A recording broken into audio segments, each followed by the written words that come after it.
وعلیکم السلام ورحمۃ اللہ وبرکاتہ۔ اللہ رب العالمین آپ کو خیر و عافیت میں رکھے اور خوش رکھے۔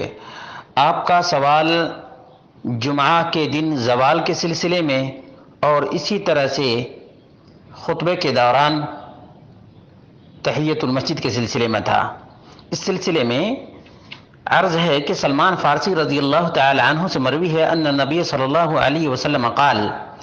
لا يغتسل رجل يوم الجمعة ويتطهر ما استطاع من طهر ويدهن من دهنه أو يمس من طيب بيته ثم يخرج فلا يفرق بين اثنين ثم يصلي ما كتب له ثم ينصت إذا تكلم الإمام إلا غفر له ما بينه وبين الجمعة الأخرى رواه البخاری۔ نبی اکرم صلی اللہ علیہ وسلم نے فرمایا کہ جمعہ کے دن جو کوئی بھی غسل کرتا ہے اور پاکی اور طہارت حاصل کرتا ہے حسب استطاعت اور خوشبو استعمال کرتا ہے اپنے گھر والوں کی خوشبو میں سے، اور پھر مسجد کی طرف روانہ ہوتا ہے، دو لوگوں کے درمیان جدائی نہیں پیدا کرتا ہے اور جتنا اس کے مقدر میں لکھا ہوا ہوتا ہے اتنا ادا کرتا ہے، پھر امام کے آنے کے بعد امام جب خطبہ شروع کرتا ہے تو وہ خاموش رہ جاتا ہے، اس کا رزلٹ اسے یہ ملتا ہے کہ اللہ رب العالمین اس کے گناہ کو اس جمعہ سے لے کر کے اور دوسرے جمعہ کے درمیان کے تمام چھوٹے گناہوں کو معاف کر دیتا ہے۔ یہ صحیح بخاری کی روایت ہے۔ ابن حجر عسقلانی رحمۃ اللہ علیہ نے فتح الباری کے اندر اس میں لکھا ہے، اس حدیث کے فوائد میں سے یہ ہے کہ جواز النافلۃ نصف النہار یوم الجمعہ، زوال کے وقت میں نفلی نماز جمعہ کے دن ادا کرنے کی اجازت ہے۔ شیخ ناصر الدین الالبانی نے کہا فهذا الحديث يبين بجلاء وظيفة الداخل الى المسجد يوم الجمعة في اي وقت كان۔ شیخ ناصر الدین الالبانی نے کہا ہے کہ یہ حدیث واضح طور سے اس بات پر دلیل ہے کہ جو کوئی بھی مسجد کے اندر جمعہ کے دن داخل ہو، کسی بھی وقت داخل ہو، وہ جتنا اس کے مقدر میں لکھا ہوا ہے اتنا وہ نفلی عبادات میں سے انجام دے، وفی حدیث آخر ما بدا له، جتنا دل میں آئے اس کے، حتى يخرج الامام فينصت له فهو دلیل صریح او كالصریح على جواز الصلاة قبل الزوال يوم الجمعة وذلك من خصوصیات هذا اليوم، کہ جب امام خطبہ دینے کے لیے آ جائے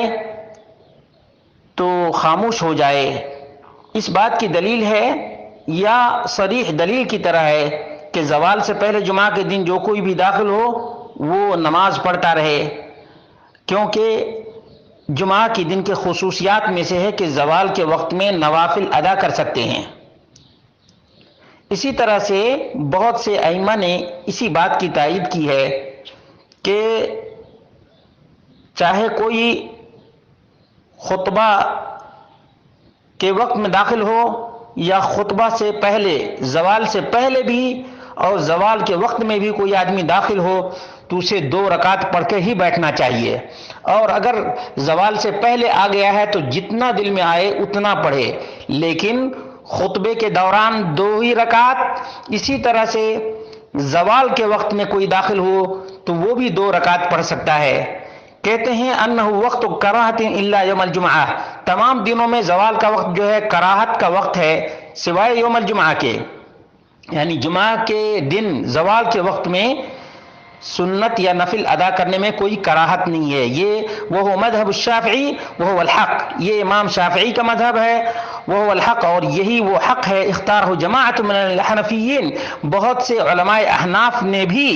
اسی چیز کو اختیار کیا ہے، اس لیے کہ یہ امام وہ قول امام امام یوسف جو امام ابو حنیفہ رحمۃ اللہ علیہ کے شاگرد ہیں، ان کا بھی یہی موقف ہے، وہ المعتمد المصحح فی المذہب، حنفی مذہب میں یہی قابل اعتماد ہے، کما فی الاشباہ والنظائر وعلیہ الفتوى، اسی پر فتویٰ ہے، کما فی الطحطاوی علی مراقی الفلاح، وعلی هذا جرى عمل الصحابہ، صحابہ کا بھی اسی پر عمل تھا رضی اللہ عنہ۔ فروى ابن سعد فی طبقات باسناد صحیح، ابن سعد نے طبقات کے اندر ذکر کیا ہے صحیح سند کے ساتھ، علی شرط مسلم عن صافیہ قالت رأیت صفیہ بنت حیی، راویہ کہتی ہیں کہ میں نے صفیہ بنت حیی وہی من ازواج نبی صلی اللہ علیہ وسلم، نبی اکرم صلی اللہ علیہ وسلم کی زوجہ ہیں یہ صفیہ بنت حیی، یہ کہتی ہیں کہ معاویہ رضی اللہ تعالی عنہ کے زمانے میں ان کی وفات ہوئی ہے. صلت اربعا قبل خروج الامام، امام کے آنے سے پہلے یعنی خطبہ سے پہلے انہوں نے 4 رکعت ادا کی. وصلت الجمعہ، اور جمعہ کی نماز انہوں نے امام کے ساتھ 2 رکعت ادا کی. معلوم یہ ہوا کہ امام کے آنے سے پہلے جتنا جس کو دل میں آئے، یہ سنت مطلقہ ہے، اتنا پڑھ لے. اور اسی روایت سے ایک بات اور بھی معلوم ہو گئی، جو لوگ یہ کہتے ہیں کہ نبی اکرم صلی اللہ علیہ وسلم کی بیویاں مسجدوں کے اندر نماز نہیں پڑھا کرتی تھیں، ان لوگوں کی بھی تردید ہوتی ہے. یہ صفیہ بنت حیی ہیں اور یہ جمعہ کے دن امام کے ساتھ جمعہ کی نماز پڑھا کرتی تھیں. جمعہ کے دن امام کے ساتھ جمعہ کی نماز پڑھا کرتی تھیں. صلت اربعا قبل خروج الامام وصلت الجمعہ مع الامام رکعتین. جمعہ سے پہلے خطیب کے آنے سے پہلے 4 رکعت انہوں نے ادا کیا اور امام کے ساتھ 2 رکعت انہوں نے ادا کی. معلوم یہ ہوا کہ جمعہ کے دن زوال کا کوئی اعتبار نہیں، اس لیے کہ جمعہ کا دن خاص دن ہے. دوسری بات یہ ہے کہ بہت سے آثار اور بہت سی روایات اس بات کی دال ہیں، اس بات پر دلالت کرتی ہیں کہ جمعہ کے دن جو کوئی بھی جس وقت بھی آ جائے وہ 2 رکعت ادا کر سکتا ہے. 2 رکعت ادا کر سکتا ہے. خاص طور سے خطبے کے دوران اگر کوئی آدمی آتا ہے تو اس کے لیے صحیح بخاری کی کئی احادیث ہیں جن سے پتہ چلتا ہے کہ اگرچہ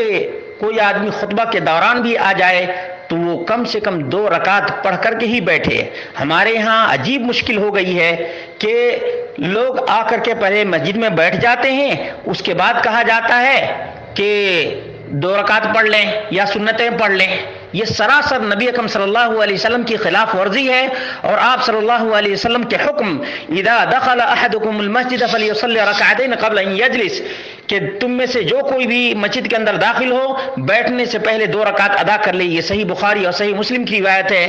ہمارے ہاں عام طور پر اس کی مخالفت کی جاتی ہے، چاہے جان بوجھ کر کے کی جاتی ہو یا مذہب کا سہارا لے کر کے. بہرحال ہمیں مسجد میں داخل ہوتے ہی فوراً 2 رکعت ادا کرنا چاہیے، چاہے خطبہ شروع ہو چکا ہو یا خطبہ شروع ہونے میں ابھی کچھ باقی ہی کیوں نہ ہو. اور جمعہ کے دن کی خصوصیت کے سلسلے میں صحیح بخاری کی روایت آپ کے سامنے پیش کر دی گئی ہے کہ جو جس وقت بھی آئے، چاہے زوال کا ہی وقت کیوں نہ ہو، اس وقت بھی